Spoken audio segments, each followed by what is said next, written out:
All right. Hello, everyone. Welcome to SaaStr Money. We're thrilled to have Rick and Archana at Airtable join us for this session. They will be discussing the hidden costs of scaling with Guru and Airtable. Oh, sorry, Rick from Guru and Archana from Airtable. And they will be discussing the hidden costs of scaling with Guru and Airtable. There will be time for Q&A, so please make sure to drop your questions throughout the session into the Q&A below. To submit a question to the speaker, use the Zoom Q&A in the bottom toolbar of your screen. This is a 20-minute session with time for Q&A, so be sure to send in your questions throughout. These sessions will be recorded and available post-event. Be sure to follow SaaStr on SlideShare and subscribe to our YouTube channel. Join me in welcoming Rick and Archana. Take it away. Awesome. Thank you so much. Hello, everyone. Really excited for this conversation today. Let me jump in and just frame kind of the agenda. We are going to be together here for the next 20 minutes. As we talked about here, the hidden costs of scaling, we're really going to be talking about things that both myself and Archana have lived through as we've, both in our past roles and currently have we been kind of building and scaling our companies, of course, including mistakes along the way, things we wish we did a little bit differently. And it'll really be broken into kind of three buckets. So we'll first be talking about analytics and how to measure the insights and impact of how the team's performing, how the business is performing, how the product's performing. The second bucket will be around communication, and specifically here we're referring to internal communication. So how we really make sure we're having the best and most effective team collaboration and coordination as the company grows and scales. And then third, process. What are the repeatable things that we set up and have learned and maybe wish we did earlier along the way? And as mentioned, we'll have time for Q&A, so you can ask that anytime. We'll see those kind of as they come in, and we'll save some time at the end. So as mentioned, my name's Rick. I'm the co-founder and CEO of Guru. We have been around for the last 7 years or so, and we help companies create a source of truth, trusted source of truth for lots of different use cases. We focus a lot on employee onboarding, a lot on internal communication, a lot on product enablement to really help teams scale effectively. Prior to that, I was the founder of a company called Boomi, which was and is a company in the iPaaS category, integration platform as a service. That company ultimately was acquired by Dell, and a lot of those times kind of led me to start Guru. And joining me is Archana. Hello, Archana, and please tell us a little bit more about yourself as well. Thanks, Rick. Hi, everyone. I'm Archana Agrawal, CMO of Airtable. Thank you for having me here today. It's especially exciting to come today and share stories from different roles and businesses at different stages of scale. I started my career as a developer. The power in the hands of development teams to build, innovate, and create has always inspired me. And as I learned more about how companies operate, I still found myself sticking very close to that origin, taking on closely related roles in the analytics space. So I'm also very excited about the topics we have here today as a result. In fact, that was my entry point into marketing, given the large role data plays in how businesses choose to go to market, connect with customers, build customer journeys. I spent over 7 years at Atlassian building and scaling the marketing capabilities for the company's high velocity, low friction model that they have, the online distribution model. And I feel like my career's come full circle here at Airtable. And I now get to take the same power and creativity that's always inspired me, but I felt was locked in the hands of development teams, and now share it with the rest of the world as we bring Airtable's no-code platform to people so that more people can become software builders, not just software users. So thank you. Awesome. Thank you. Really excited to have this chat. So as I mentioned, Arch and I are going to talk through each of these together very conversationally. Let's jump in and let's start here with analytics. And so again, there are lots of areas that can be overlooked in the journey to growing and scaling businesses. And where do we want to invest earlier? Where do we maybe wish we did? And so we're going to highlight some of those firsthand experiences and learnings.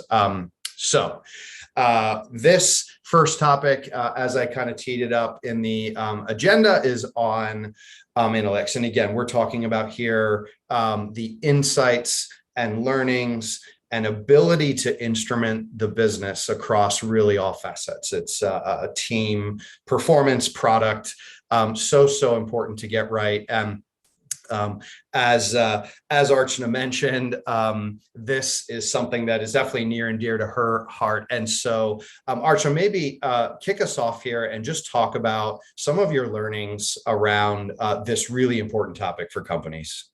Yeah, surely. So, I mean, it's such a huge area for early investment. I cannot speak to the frustration you feel when you know that you're draining time, energy, and resources trying to go from disjointed data to actionable insights. You should recognize sort of like the signs of doing something, like something needs to change. You know, when you find that you're spending a lot of time on, let's say, inefficient ad hoc analyses, and when you start noticing that there's a declining trust in data. Those sort of are the cues that, hey, something needs to change now. So the one lesson I'll try to sort of wrap this up in honestly is be very intentional with how you design your analytics strategy, going all the way from how your data teams are organized to the processes, tools. I'll share a little story. When I started at Atlassian, we had very fragmented analytics teams, right? We were just building out the analytics capabilities at that time, but marketing analytics separate from product analytics, from sales analytics, data science, data engineering. And, you know, all of these teams really need to work together. And so we learned our lessons. We ended up centralizing, but there's no one size fits all. That was the right org structure for us. But I think more importantly, as you're designing your data strategy and your analytics strategy, think about like, what are the principles you want to see at play? And what are the things that you want to avoid, right? And so the top ones for me, as an example, what you want to avoid is creating these multi-hop rigid processes that end up taking forever to change when you need to move your metrics and need to change your dashboards, right? Because one thing is for sure, as your company evolves, the metrics you're using, how you're using the data, the definitions, all of that is going to evolve alongside with it. And what you want to actually enable, if I could choose, would be sort of self-service data. So the folks that are closest to the business get to play with the data, they get to explore it, communicate with it, understand it, and are able to, evolve it as they need to. Of course, you need consistent vocabulary around the data that you use for that. So really take that holistic look as you are trying to define what's the ideal operating model for your own analytics needs. Rick, does that resonate? Tell me a little bit more maybe about how you've seen that play out at Guru. Yeah, for sure. I mean, you were first setting it up, you used the word trust and building trust in how we're measuring and instrumenting the business. That resonated in a huge way. And then the other thing I wanted to touch on too, to connect that, you talked about centralization, and that one hugely resonates with me. I mean, I think a regret for me, all the way back in the early days of Guru was not taking the time to have that, single source of truth from a data perspective from the beginning. And, I'll share a story that kind of connects both of those. In 2017, we were raising our Series A, and, we closed that round led by Emergence Capital, who's been, really just a phenomenal partner for Guru. And at that time, as we were building the relationship, this moment of trust that you're referring to, Archana, not only internal trust with our team, but in this case, trust and confidence with a potential investor, right? Who's doing due diligence, looking at your business. And so in our case, one of the things, and probably the most important thing at this time in our company's life that we were trying to answer, and that Emergence, our future investor, was trying to answer, is is Guru a product that has sustained adoption? And our category that we are in, some folks will call us a wiki or knowledge management. There's lots of different products that address different, nuances of what we solve. But so many of these products have just really poor adoption for lots of reasons we don't need to get into. But in this case, what we were looking to answer internally, me and Mitch, the co-founders, is like, hey, can we actually build something that people will build sustain, daily habits around? And so that was our analytics quest, right? Was really doing that. And, we were basically not prepared, right? I mean, I think we were seeing that conviction, but when we really got deep into that due diligence process, we effectively had to take some really critical engineering talent off of working on the product, moved over to the analytics to build and actually prove out and answer these important questions. And it was, I'll summarize it by saying, a stressful situation, and one that if I were to do it over again, right, I would have come in. Because look, I think so much of what we're trying to do in the case of applying analytics to fundraising is, we're setting the narrative for our investors of like, hey, here's what's important. Here's what matters in terms of measurable outcomes that show that, we're onto something, we're building something of scale, right? So yeah, totally resonates. Definitely a lesson learned. I think, creating that trust, having that centralized single source of truth, can't stress enough the value and benefit of starting that, really as early as possible. Yes. So That makes sense. A scary story, but I'm happy that it ended up sort of at least helping get the company aligned on that single source of truth. Yes. But trust, I mean, actually, let's continue from right that onwards, because there's another stakeholder group that is so critical for, and that is honestly our own employees, our internal teams, and how we work together with them. So I'd love to hear about the journey of how that has evolved at Guru, and what are some of the lessons you could share with us from that. Yes, absolutely. So, switching gears here into, internal team communication and just how, really how important this is for us at Guru. And of course, I am sure not alone in saying like the amplification around the criticality of team communication in a world where all of a sudden we're not in the same room anymore. 100% of us aren't in the same room. We're moving into mixed modes now of hybrid. The idea remains the same, right? Having that trusted, reliable, high signal to noise means of internal communication. I'll share a quick tactical thing we do, and then Archana, I'd love to hear how you've thought about this at Airtable.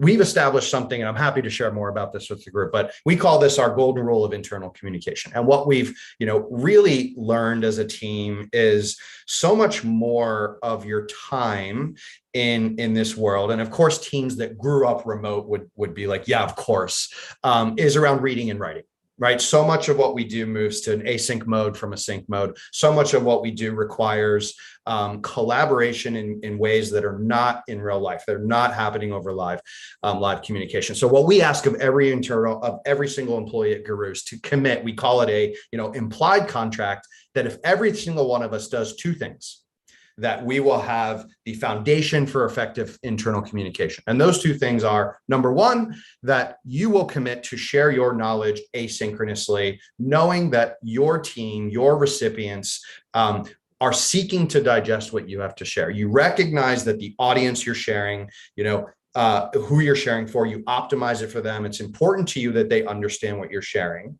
That's number one. And number two, you seek to digest the knowledge, the information that others have spent time preparing for you, right? And the way I liken this one is like, if you've ever scheduled a live meeting with someone and the other person doesn't show up, that's kind of how it should feel, right? It should feel a little bit like, oh, geez, I sort of made this implied commitment. Somebody wrote something up as a pre-read. They sent it to me. I didn't read it. That sort of means the system is broken. So when it's working, right, and everybody's making that commitment, I'm going to share asynchronously using various tactics. I'm going to commit to reading what other people send me and engage in that. That's really the foundation. So this is something we've done over the last couple quarters, and I think it's been a really effective way for all of us to look around at each other from an accountability standpoint and say like, hey, we're kind of here for this. How How about you, Archana? How have you thought about this? And how's it changed as you've scaled? I mean, your company's grown so fast. I'm sure it's put a lot of pressure on the cogs to kind of get it right. How's this look for you? Yeah, and not only happy to share, but one thing I can also commit to is it's probably going to change. As you're right, we're all in this sort of, all of us are confronting these cycles of disruption and adaptation. That's both, whether it's the pandemic, the way we work, new business imperatives. And so it is going to change. The one way I think about this and what we've established here in at Airtable is we create rituals around it, right? Cadences that people can depend on, safe spaces to ask questions. The business is growing so fast very often. I mean, I would find I actually don't know something about a certain area of the business. And so, as you said, seek to understand and also share becomes very important. So things like we have very routine weekly all hands sharing the agenda in advance. We have certain actually all hands that are dedicated to Q&A only. But also creating the space where people can ask questions in advance of meetings and during meetings so that we can have an open dialogue. That's an important component of how we operate. And then the other is the writing culture. It's been big here at Airtable. It was actually very big even at Atlassian, but it takes investment to get it right, to make sure that the writing that you have is truly reflects, sort of the decisions that have been made or the processes that are running. But we run a whole bunch of things in the form of memos. These may be strategy memos that come through during the annual planning cycle. Each initiative has its memos. Even our board documents are put in the form of memos so that everyone gets the contextual information that's sort of embedded in the decisions we make. And so writing certainly become a big part of our culture. That's phenomenal. I love the memo idea from a board comms perspective as well. And we had a question from the group. I think you were talking about it, but you talked about rituals. I love that word because I think it does imply what it sounds like you're actually doing, which is this sort of repeatability and consistency. But the question was around, like, are there new standards of broader team communication? You touched on it both. Maybe like, how frequently are you doing some of those? You talked about all hands that are Q&A only. Maybe run through some of the ones that you found work really well. Yeah, and so weekly all hands that are Q&A. And here's my favorite, all hands that actually have a customer coming and speaking to our teams, because I mean, there's nothing better, as you probably know, just being able to connect to the customer and see your work actually take form in the productivity someone else is feeling in their lives. It has a huge impact, right? The other thing we have is, and I'll share this as a marketing team, we also have an internal blog and newsletter. And there's a lot that goes in that with respect to keeping everyone up to date, but there's also a special section there for team kudos, which is my favorite section, and it's about just saying thank you, which we don't get to do often enough otherwise. But thank you for everyone that actually supports you and making it possible for you to get where you are. And I think those are the tiny things that I call rituals, but we come to depend on them and we come to make them part of how we work. Gratitude. Creating systemic ways to share gratitude. That's such a cool idea. I think that's one we might be taking forward. Okay, in our last couple of minutes together here, just to wrap up and talking about process again. What are the repeatable things we need to do for our work? We talked about some of them just now around some rituals around internal communication, but obviously there's so much more. And Archana, you've spent so much of your career, the types of companies you've worked at that enable this for their customers. Give us a bit of a sense of what are some of the learnings you would share as companies are scaling here.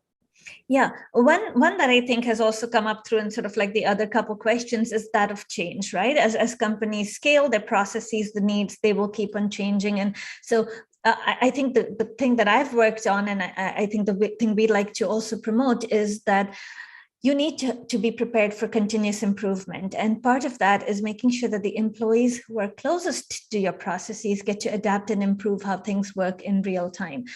So make as much transparency available to them, right? They need the visibility to do that. In terms of performance transparency, what's working, what's not working, visibility and knowledge sharing, and real employee involvement at the front line so that those who are closest to the work can adapt these processes.